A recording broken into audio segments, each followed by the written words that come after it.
My name is Amani, and I'm a Zimbabwean transgender man. I've been in South Africa since November 2017. My experience as a transgender man living in South Africa has been a dream come true, because if I wasn't Zim, I couldn't be the man that I've always wanted to be. And though it comes with also other challenges of documentation, since my birth and now it doesn't match at all. It says I'm a female and here I am, I'm a male. Other challenges is that also at work or in the bank, I remember sometime I went to the bank and then they said, where's Cynthia? And Cynthia is nowhere to be found. Cynthia buried a long time ago. Now this Francis. And then they said, it's me. And then she said, no, it can't be you. This is a female. Then I said, but still, it's me. And then she refused to attend to me until I had to show her my chest. And then so, you know. And the other thing also now that I'm experiencing at work, I call it harassment, bullying, whereby when I say working there, nobody knew, only the person who took my CV. Because on my CV, I had to write Cynthia, and then in quotes, Francis. And I don't know who spread the rumor, and now they had to ask me, what's going on? What happened? Why did you choose to be who you want to be? Then I'm like, this is me, don't punish me for choosing what I want and be that person that I've always wanted to be. But then that didn't sink in, and for them now, I'm being forced to use the female bathroom, not the male bathroom.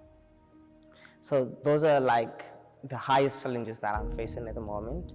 And also just to seek proper documentation, like as in permit, asylum or anything, it's been a hassle. I applied in 2019, but I didn't got any response. And again, I applied 2022, but still I'm waiting for a response. And now that doesn't explain my manhood or anything about me, because everything is totally different. When I applied for the first time, I went to Home Affairs. And by then, I hadn't started my journey of transitioning. And then they labeled me as a lesbian woman. And then their understanding, they also wanted proof of if I'm really a lesbian woman. And then I was dating at the time, but then still they said, this could be my friend. And also I had the other lady who was speaking in their language, vernacular language, saying that how can another woman sleep with another woman? How is that possible? What are they trying to do? Like some disgusting questions that they tried to ask me. And again in 2022 now, I applied online, but then still I didn't get any response. My vision and my dream for asylum seekers, migrants and refugees who are like me, who are trans people or even the LGBTIQ plus community, equality. Stop punishing us for who we are. We are the same as the next person who's to me, no matter my gender, my identity, or my sexual expression.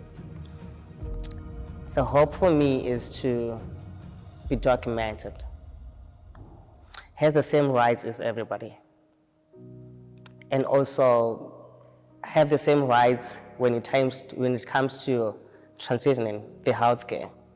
We should all be treated the same. Me being from Zimbabwe and you being from South Africa doesn't mean that you should get different treatment. We should all get the same treatment.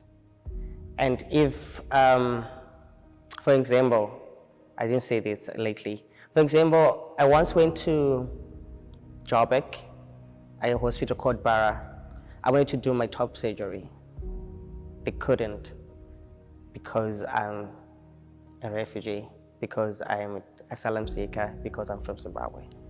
They were taking South Africans first. And from then I just gave up, like, I'll do it when I can. But my hope is for all of us to be treated the same and to have documentation. And when it comes to recognition, let's all be treated the same way and be together, we're all the same people. My name is Amani, and I am breaking borders and binaries.